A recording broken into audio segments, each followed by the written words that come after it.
Saudações alviverdes a todos, eu sou Conrado Cacassi, vamos para mais uma coletiva do professor Abel Ferreira. Ontem à noite o Palmeiras venceu o Bragantino lá em Bragança Paulista, sob muita chuva, placar de 1-0, gol do Flaco Lopes, aos 43 do segundo tempo. Com o time completamente reserva, o Palmeiras consegue mais um ótimo resultado, conquistou 10 pontos em 12 possíveis nesta pré-temporada, que foram as 4 primeiras partidas do Campeonato Paulista, e terminou assim a sua preparação para a disputa da Supercopa no próximo domingo, no próximo final de semana, lá em Belo Horizonte. O Abel certamente está muito satisfeito com o que viu, não só ontem, mas nessas 4 partidas, e vai explicar um pouco, imagino, sobre o jogo e sobre as perspectivas para a disputa da Supercopa no próximo final de semana. Vamos lá. Desde abril de 2021 não perde nesta primeira etapa do campeonato estadual e hoje com um time bastante modificado, né? Queria que você falasse sobre a parte tática desse time, porque você não mexeu na estrutura.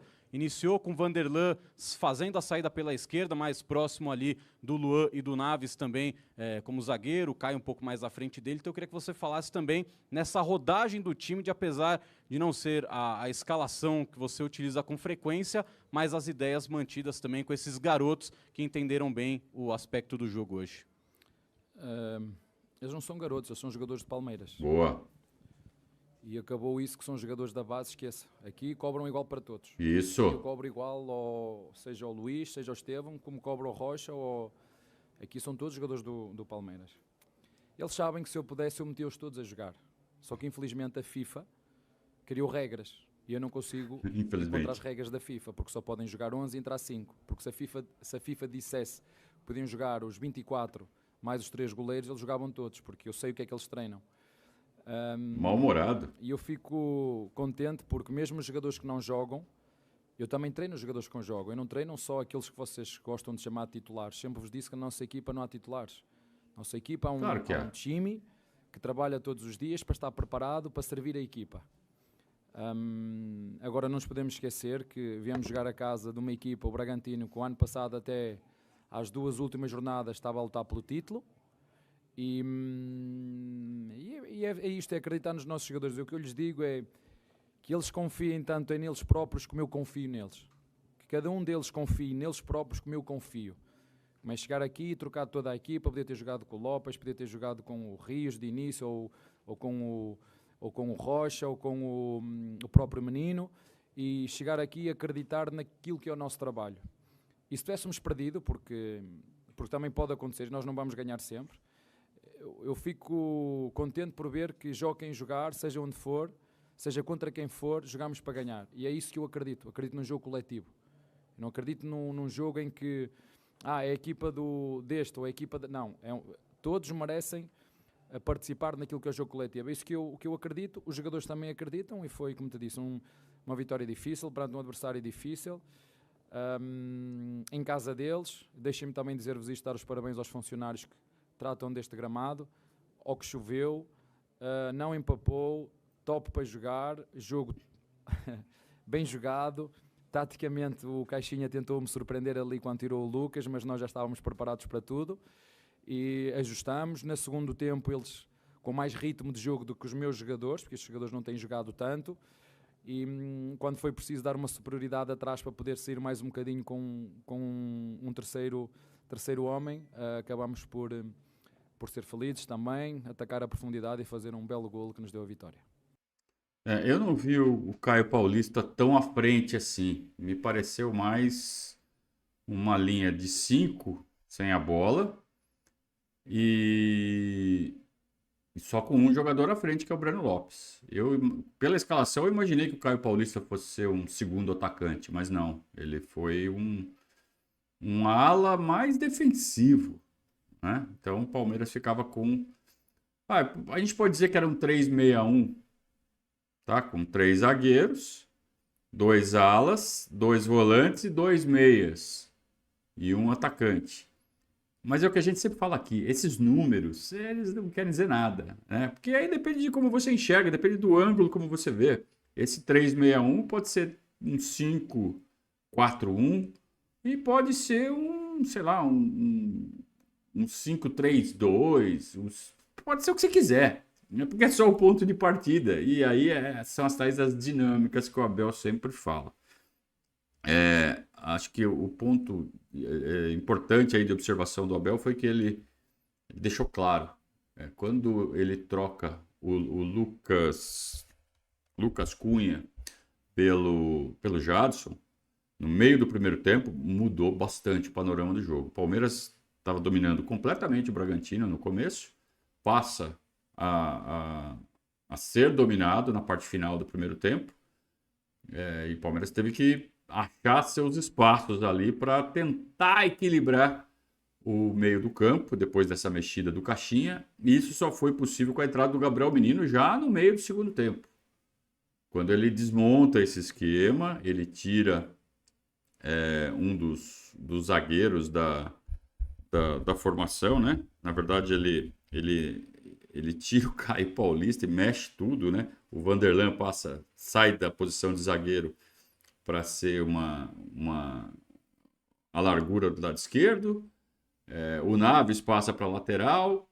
E aí sim, o Palmeiras ficou com o meio de campo mais fortalecido e reequilibrou o jogo e foi capaz de vencer a partida na parte final. Então foi uma partida taticamente bem legal de assistir, embora seja difícil, né, a gente enxergar bem essas nuances pela televisão. O jogo que a gente acompanhou pela televisão, no estádio é muito melhor, mas mesmo assim o Abel conseguiu com os reservas. Não adianta falar que não tem titular em reserva, é titular em reserva, tá? Claro que essa retórica serve para mantê-los estimulados, e tá muito certo ele de fazer isso. Mas a gente pode falar, mesmo com as reservas, o Palmeiras foi lá em Bragança e conseguiu 3 pontos. São importantes para o Campeonato Paulista, que é pouco importante, mas dá muito moral para o time chegar em Belo Horizonte e falar assim, ó, se os reservas fazem isso contra um time de Série A fora de casa, imagino que fazem os titulares. Boa noite, Abel, João Quero do Verdazo. Hoje o Luiz Guilherme ele não conseguiu mostrar o seu melhor futebol, mas ele já se destacou muito jogando até mais pelo meio. Será que ele não poderia ser o tão buscado suplente para o Veiga no meio de campo? Eu não sabia que o João ia fazer essa pergunta. Eu vou admitir para você, eu estou muito curioso para ver o que o Abel vai responder e acho que ele vai dar uma patada no João. Acho. Porque, não que eu não concorde, hein? Eu acho que o Luiz Guilherme tem que jogar mais por dentro, mas o João arriscou dar um palpite pro Abel. Vamos ver. Não. Não, ele enxerga o Luiz Guilherme jogando aberto. Mas vamos lá, vamos ver a justificativa dele. É isto. Os jogadores às vezes jogam bem, outras vezes jogam menos bem. Eles sabem que nós acreditamos neles todos e foi talvez um jogo em que ele tenha estado menos inspirado. Não só porque ele não quis, mas porque o adversário, se vocês olharem da forma de defender do adversário, é fácil perceber porque é que o Luís não teve tanto espaço. E é fácil de perceber qual era o jogador que ele estava a marcar. O jogador que ele estava a marcar só tem mais 20 anos do que ele, não é? Entre aspas. O jogador que estava a marcá-lo tem mais 20 anos do que ele. E ele, como os outros, tem que entender que acabou a base. Agora não jogam contra moleques de 17 anos. Jogam contra homens de 30. É assim. Não, os jogadores jogam todos um treinador puser. Só que se eu puser a 10 ou a 7 ou a 8, vocês vão estar a dizer que o treinador inventa. Eu não estou aqui para inventar, eu estou aqui para preparar a minha equipa para ganhar. É isso que eu quero fazer. Se ele tiver que jogar dentro, por exemplo, nos últimos minutos, o Estevão jogou numa posição interior, porque era preciso ele jogar dentro. Montamos a nossa estrutura, 3 médios e 2 na frente, com o Estevão a jogar por trás do Lopes. É ir muito ao encontro daquilo que o jogo está a ditar, mas olhar para as peças que eu tenho em campo. Já não conseguia trocar o Estevão para meter um outro médio, que jogasse por trás do Lopes. Tem que ser o que estava, é aquele. Eles sabem, são bons tecnicamente. Uma coisa é o tático, outra coisa é a técnica, o dominar, o passar, isso eles têm que saber. Isso não tem a ver com... Isso ele tem que saber. O Luís, lá está, eu não... Vocês viram quantos jogadores jogaram da base? Quantos jogou? Com que idade é que nós jogamos? O problema é que parece que é fácil. Tudo que nós fazemos é sempre muito fácil. Não é fácil. Nós vamos perder e vamos ganhar e vamos perder e vamos ganhar. Os jogadores vão jogar bem umas vezes, vão jogar mal outras. O importante é que eles sabem que o estrutura acredita neles e confia neles. É só isso que eles... E têm que estar preparados para jogar 1 minuto, 1 segundo, 90 minutos, o que for, como foi hoje. Abel. Conforme previsto, deu as patadas no João. Porque ele fica meio impaciente quando recebe sugestões que vão muito ao encontro da forma como ele vê o jogo. Ele não tem muita paciência para isso. Eu enxergo que o Luiz Guilherme pode render muito mais se ele jogar mais de frente para o gol. Isso não necessariamente quer dizer que ele tem que ser uma opção ao Veiga. Ele pode jogar mais aberto, desde que a movimentação dele seja em diagonal, em direção ao gol. E normalmente ele vem sendo aproveitado aberto pela direita para fazer cruzamentos. E acho que a gente tem que aproveitar melhor o potencial de arremate do Luiz Guilherme, que é muito bom. Então, eu faria essa observação. De qualquer forma, ontem eu achei que ele teve dificuldades não só pelo marcador dele, mas também pelo gramado pesado, né? Dificulta o estilo de jogo do Luiz Guilherme, que é de condução de bola por baixo, embora o gramado tivesse muito bom. Mas acho que isso influenciou também. Ontem ele não fez um bom jogo. Mas parabéns ao João pela coragem de dar essa peitada aí no Abel, um pitaco tático em cima do Abel. Né? Não é para qualquer um. Boa noite. Eu tenho reparado nas suas entrevistas, principalmente nessa temporada, você fala muito do nós. Isso é um mantra, você sempre, todos os anos tem um mantra, né? O mantra de 2024 é o nós, e hoje um elenco, né, com todos esses jogadores atuando. Talvez é uma demonstração, mais uma vez, do nós. Isso estará presente domingo, se você puder falar um pouquinho também desse seu mantra, se tem algo a ver com o nós para esse ano. Obrigado. Eu jogo futebol desde 1997 e nasci em 1978. Acredito só a partir de 7 ou 8 anos é que comecei a entender não é como era o futebol, como é que era a vida. E eu nunca entendi como eu. Eu sou porque nós somos. Se vocês conseguirem perceber isto, eu sou porque nós somos. Portanto, desculpa estar aqui a fazer um upgrade daquilo que tu disseste, não é de hoje, é desde sempre. Todos somos um, isso é um nós. Vocês nunca me... e não gosto quando vocês catalogam a equipa do Abel. Não é a equipa do Abel, a equipa do Palmeiras, a equipa dos jogadores do Palmeiras. Ganhamos e perdemos todos. E é isso que nós fazemos em todos os jogos, é isso que vamos fazer no próximo. Infelizmente vamos ter menos um dia para preparar este jogo, só vamos começar a preparar a partir da manhã. A forma como foram duas equipas da Federação Paulista que vão disputar a Supercopa, isso já se sabia desde o ano passado, mas infelizmente nós vamos ter menos um dia para preparar o jogo, mas vamos prepará-lo só a partir da manhã. Boa noite.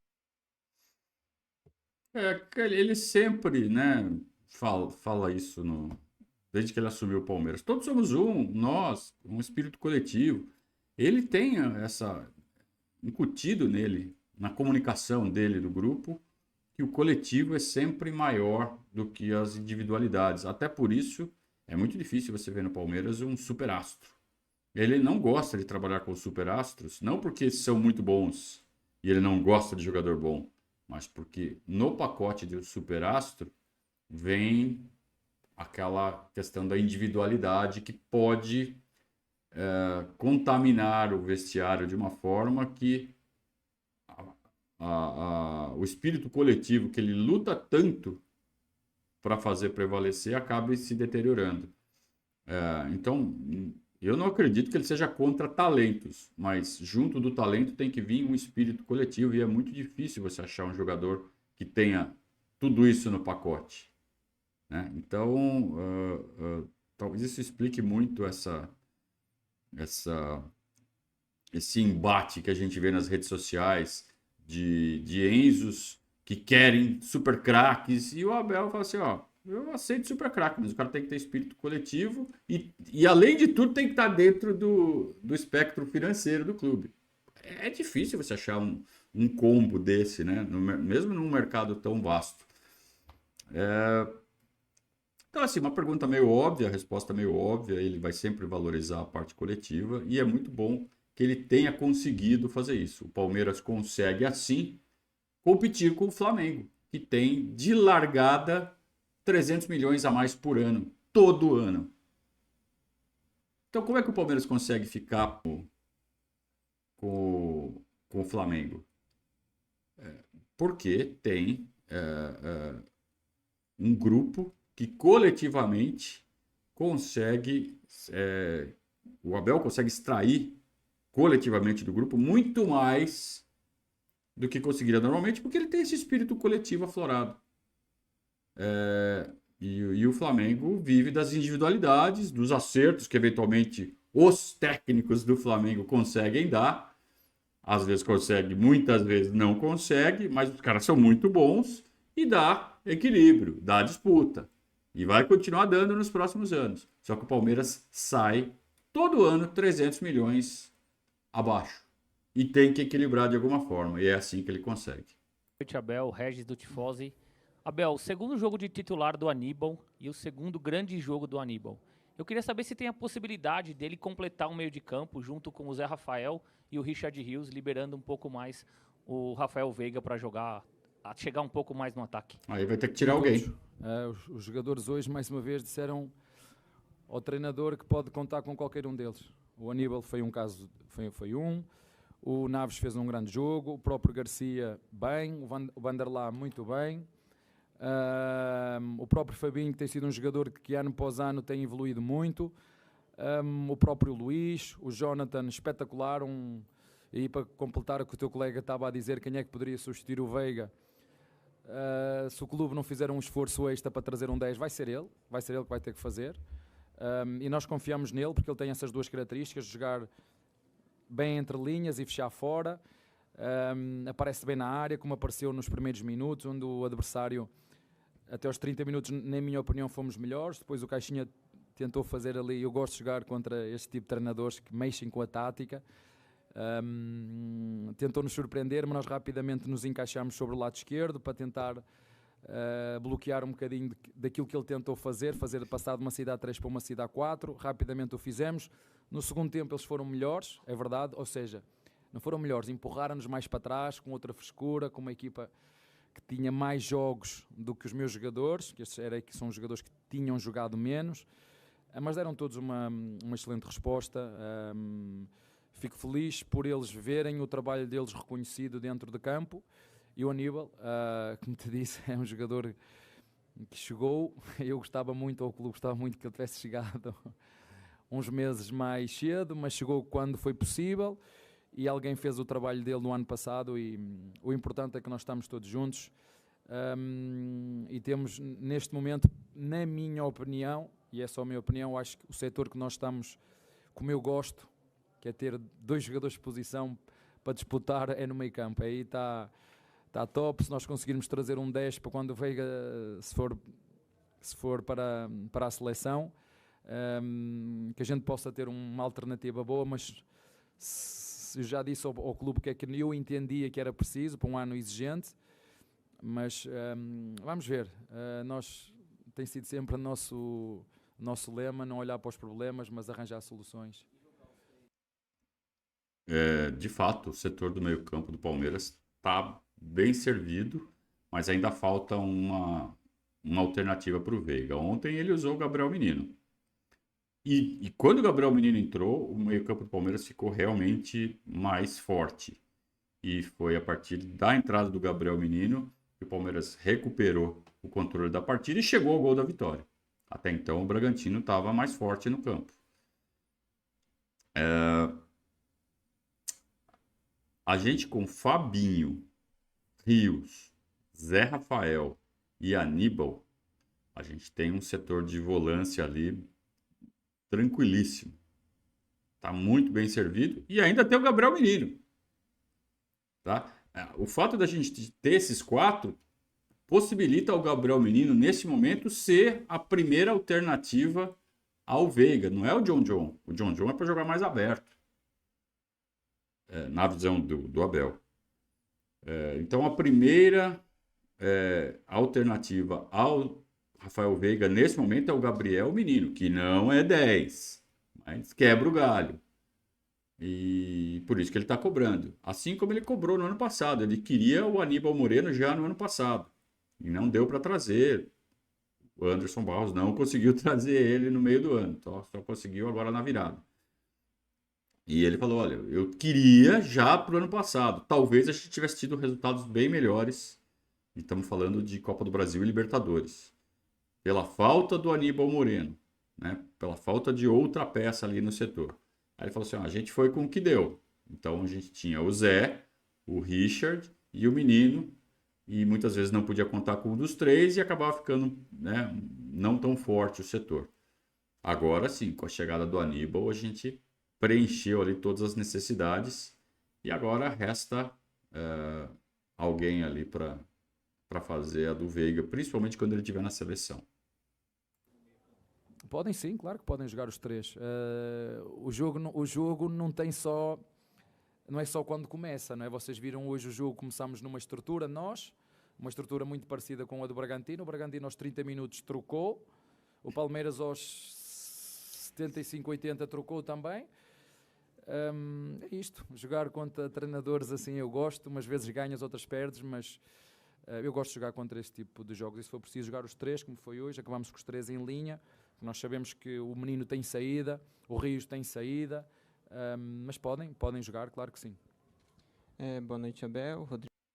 Não sei se jogaram os três em linha. Pode até ter sido a orientação dele, mas visualmente ali o Menino estava mais à frente. Não sei se vocês tiveram essa mesma percepção. Rodrigo Seixas, Correia de Atibaia. A gente viu o Bragantino 3-4-3, depois ele tira um zagueiro para colocar mais um jogador no meio, porque o John acho que estava recebendo o livre algumas vezes, o Caixinha estava ficando preocupado com isso. Depois, o esquema que você tem usado é parecido com o que terminou a última temporada, para o Veiga ter espaço, hoje foi o John, mas no final do jogo isso já não estava funcionando, você acabou usando mais o lado do campo, o Garcia foi um jogador que continuou na partida, conseguiu fazer um bom cruzamento. É poder aproveitar os espaços que o jogo vai deixando para poder ir aproveitando o melhor que você consegue naquele momento, porque naquele fim de jogo já não dava mais para você fazer aquilo do começo, mas daí você já tinha a facilidade de ter, talvez, a chegada na área do Flaco, que é coisa que você não tinha no começo. É por aí? Ele vai falar assim, boa pergunta. Né? Eu acho que vai, né? Porque foi realmente uma boa pergunta. O menino lá do Correio de Atibaia, que conhece bem o time do Bragantino, parece que conhece de tática. Vamos ver. E a gente vê até pelas feições do Abel como ele gosta desse tipo de discussão. Vamos ver como ele responde. Boa análise. Assim, na segunda parte, quando o adversário alterou para 4-3-3, com muita mobilidade dos médios do Bragantino andam para todo lado, os zagueiros expõem-se muito, os laterais expõem-se muito também. É uma equipa super ofensiva, o Bragantino, que chega com muita gente na área, que tem desequilibradores pelo corredor, e na segunda parte não nos deixaram sair, apertaram-nos desde o tiro de meta, foi difícil e com mais energia do que o Palmeiras. E depois nós fizemos só um ajuste com a entrada do último jogador que nós metemos, o Murilo, deu-nos mais saída por fora, para os jogadores de fora, empurramos os pontas deles para fora e acabamos de ter um bocadinho mais bola, que nos deu uma falta, depois que nos deu espaço para conseguir conquistar as costas do nosso adversário, uma jogada belíssima, um golo belíssimo. Num jogo difícil, nós, volto a dizer, jogamos contra o Bragantino, uma equipa que tem o seu treinador já desde o ano passado, não fez muitas alterações, os jogadores conhecem-se muito bem, e acho que nós hoje fomos felizes. Podíamos ter empatado o jogo, acho que nós hoje fomos felizes da forma como nós fizemos o golo, mas acho que premiou a nossa parte mais estratégica e a entrega dos nossos jogadores, mas nós acabamos como começamos, ajustámos a meio. E eu tinha um treinador que dizia muito que há momentos que é o jogo que dita, o jogo é que dita, e nós temos que estar fora para termos a capacidade de algumas vezes poder ajudar os nossos jogadores, outras vezes são eles sozinhos que acabam por encontrar as soluções e resolver o problema, porque, como dizem os melhores treinadores do mundo, os protagonistas são os jogadores, são os que cruzam, são os que passam, são os que decidem, são os que fazem golos e pronto, e todos somos responsáveis por tudo. Quando ganhamos, ganhamos todos, quando perdemos, perdemos todos. É isso, eu gostei dessa frase. O jogo é que dita. Porque você chega para o jogo com um plano. Só que tem um adversário do outro lado que também tem outro plano. E aí, quando você mistura os 11 de cada lado, vira uma dinâmica que é difícil de prever no começo. E aí que entra a cabeça, o olhar dos treinadores, dos dois, para fazer as correções após essas primeiras interações entre as duas equipes. E muitas vezes o torcedor não entende isso, né? Fala assim, tem que escalar assim e pronto, e vai funcionar. E não é assim. Você não define o jogo na escalação, você define o jogo no decorrer do jogo, né? O cara tem que ir lá e executar, marcar o gol, defender, impedir o adversário de chegar perto da sua área. Você tem que envolver o adversário no ataque. E tem o 11 do outro lado. É complicado, né? Às vezes é tão simples, né? Mas ao mesmo tempo é tão complicado porque as pessoas têm ideias muito fixas e muito ultrapassadas já de como era o futebol. O futebol hoje é muito diferente do que era há 10 anos atrás, há 20, há 30, então, nem se fala. E muito do que se discute na televisão, os jornalistas, eles ainda carregam as ideias de um futebol que já não existe mais. E sustentam esses conceitos, não se atualizam, é complicado, é difícil. E olha, vou falar isso para vocês assim com o coração bem aberto. Eu faço essa atividade há 17 anos e eu tenho até medo de olhar as coisas que eu falava 17 anos atrás em relação à forma como a gente vê futebol hoje. Mas, por outro lado, a gente tem que entender que o futebol era diferente. Então, talvez coubesse, sim, algumas análises um pouco mais simplórias há 17 anos atrás. Hoje não cabe mais. Então, a gente tenta evoluir, a gente tenta acompanhar a evolução das coisas. E tem muito jornalista aí que parou, mas parou mesmo no tempo. E continua com espaço em microfones pesados, importantes, que só empobrecem a discussão do futebol. E isso reflete na forma como os torcedores veem futebol. E é por isso que a gente vê tanta cobrança tola, tanta cobrança infantiloide, né, nas redes sociais hoje. Isso tem muita responsabilidade dos jornalistas, sim. Abel, boa noite, tudo bem? São 4 jogos e uma decisão pela frente, né? Então, eu queria saber como é que o Palmeiras chega para esse confronto contra o São Paulo. Finalmente. Domingo, fisicamente e também na questão de ritmo de jogo. Você deve também ter analisado bastante o adversário, jogou ontem. Queria que você falasse um pouquinho também desse time do São Paulo que manteve a base como é o Palmeiras, né? Finalmente alguém tocou no assunto do jogo de São Paulo, embora seja uma coletiva pós-jogo do Bragantino, mas como não existem as interações entre as partidas, acaba se usando a coletiva pós-jogo para falar sobre o próximo. E o próximo não é um jogo qualquer, é uma decisão, vale troféu. Então, ao final da coletiva, deve ser a última pergunta, alguém tocou no assunto do próximo jogo. Então ele vai falar do ritmo de jogo, de como ele está enxergando o adversário. Eu confesso que eu não consegui ver nenhum jogo de São Paulo, eu queria ter visto, exatamente por conta da decisão. Não consegui ver o São Paulo jogar. Estou curioso para ver o que o Abel vai falar a respeito disso. Eu só vou começar a preparar aqui para o jogo para domingo amanhã. Mentira. Como te disse, a forma como o calendário foi feito, antes já toda a gente sabia quando é que era a final, e ainda bem, eu não sei quem foi que adiou de dia 3 para dia 4, acho que foi a televisão, e desde já agradeço, porque Obrigado. é mais justo. Mas só a partir da manhã é que vamos começar a analisar o jogo. Estamos no início, estamos sensivelmente com um mês de trabalho. É um jogo único, é um jogo decisivo, está em disputa um título, vamos prepará-lo como sempre fizemos. Só o fato de ele ter preservado meia dúzia de jogadores que nem viajaram já deixa claro que ele já tem o planinho na cabeça de como ele vai jogar. Tá? Pode não ser um plano definitivo, mas alguma coisa já está pronta. Isso é óbvio, né? Então, quando ele fala, nem comecei a pensar ainda, ele está desconversando, não é que é mentira. Ele está desconversando, ele está tentando esconder o jogo e faz parte do jogo. O repórter perguntar e o treinador, né, desviar da pergunta. A nossa intenção é sempre a mesma, mas não sei fazer futurologia. Só a partir da manhã é que vamos preparar esse jogo. Abel, Olha lá. ontem na entrevista. Olha como ele respondeu de forma curta. Ele nem quis se alongar. A gente sabe como ele gosta de se alongar nas respostas. Falou do próximo jogo, ele respondeu. Né? E tá certo. Tá certo o repórter de perguntar e tá certo o Abel de fugir da resposta. O Thiago Carpini falou sobre um encontro que ele teve com a sua comissão técnica. Eu queria que você falasse sobre esse episódio e também sobre esse técnico, né, um jovem técnico, que você pode falar sobre ele.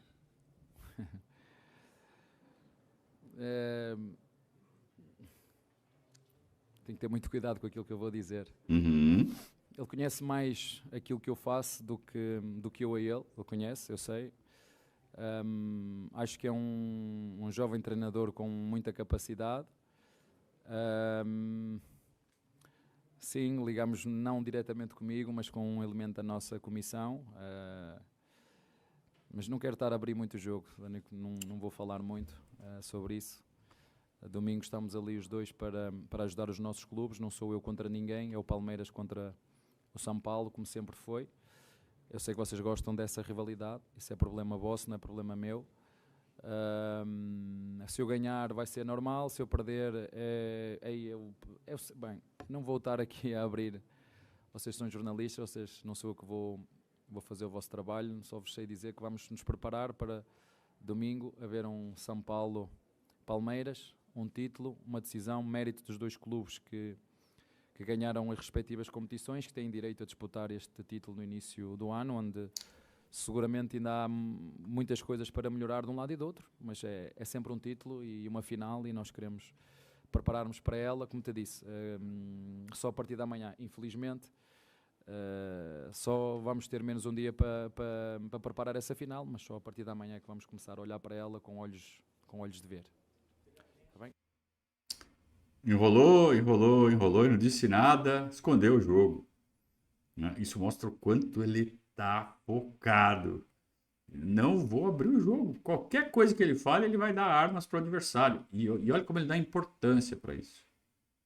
Por que ele dá tanta importância para isso? Porque ele faz o mesmo. Ele tá de olho em qualquer pista, qualquer dica que venha do outro lado. Então ele tá muito esperto, tá muito ligado. Ele é muito competitivo. E você vê como ele teve que tomar todos os cuidados para não cometer erros, né? Para não dar vantagens ao adversário. Então ele escolheu muito bem as palavras, não só para não dar dicas, mas também para não acender uma rivalidade, para não colocar fogo onde ele quer que fique calminho, e não quer dar motivo para o time do adversário se inflamar. Então está sendo super cuidadoso, como tem que ser em véspera de final. E eu achei interessante quando ele fala assim, ele me conhece muito mais do que eu conheço a ele. E ele usou essa frase toda cheia de respeitos para dizer assim, olha, eu estou muito à frente que ele na carreira, não sei quem é ele. Ele treinava até outro dia o Juventude, que era o pico da carreira dele. Agora ele deu um passo maior para treinar o São Paulo. Sendo que ele já está no Palmeiras exposto e está todo mundo vendo cada movimento dele há 3 anos e meio. Então, se ele fala isso de outra forma, alguém já pode escrever, Abel menospreza Thiago Carpini. Então, ele, tem que ter cuidado com o que eu vou falar aqui agora. Então, foi bem mais uma vez o Abel.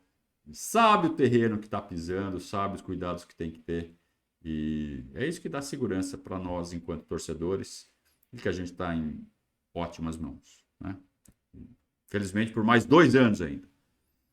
E assim a gente vai terminando, então, esse react de mais uma coletiva do professor Abel. E quero fazer um convite a vocês. Hoje é quinta-feira, né? Amanhã, sexta-feira, a gente vai fazer a super live da Supercopa. O que é a super live da Supercopa? A gente vai fazer uma live com a equipe do Verdades, com os padrinhos, mais ou menos no estilo do Verdades ao vivo. Só que a gente vai fazer só falando de Supercopa, de mata-mata, de confrontos contra o São Paulo, de grandes finais, vamos relembrar histórias. Então vários padrinhos vão participar, vão vir contar histórias, desejar boa sorte, e a gente vai fazer meio que essa despedida, porque sexta-noite, né, no sábado de manhã, a gente pega o Verdazo Móvel E vamos rumo a Belo Horizonte. Estaremos em Belo Horizonte para representar a comunidade do Verdazo e vocês que nos assistem, que nos dão a honra de ter a audiência de vocês. A gente vai fazer a transmissão ao vivo, direto do Mineirão. Então você coloca na televisão, sincroniza com o nosso reloginho e ouve a narração do Anderson Correia, os nossos comentários nessa grande final, dessa grande disputa da Supercopa do Brasil 2024 entre Palmeiras e São Paulo, no estádio do Mineirão, que foi palco da conquista do último Campeonato Brasileiro do Palmeiras. Então o Palmeiras vai disputar a Supercopa no mesmo palco que ganhou o direito de disputar a Supercopa, onde conquistou o Campeonato Brasileiro com um empate tranquilo contra o Cruzeiro, que podia até perder desde que o Atlético não fizesse o 90-0 no jogo dele, mas tecnicamente foi no Mineirão. Então voltaremos ao palco da última conquista e dessa vez em busca de mais um troféu contra o São Paulo. Então essa super live de sexta, super live da Supercopa, vai ser a última preparação nossa, enquanto torcedores, antes dessa grande decisão. Eu conto com a sua participação no chat e para deixar essa discussão mais rica. Essas coisas véspera de final são sempre muito legais, a gente gosta muito. É assim que a gente protagoniza o futebol brasileiro, né? Enquanto isso, os outros seguem disputando estadualzinho, né? Pensando a longo prazo, a gente já está disputando troféu. É assim que a gente gosta. Então, nos vemos amanhã, sexta-feira, a partir das 20 horas aqui no nosso canal, com a super live da Supercopa. Muito obrigado pela sua companhia, um grande abraço, saudações alviverdes.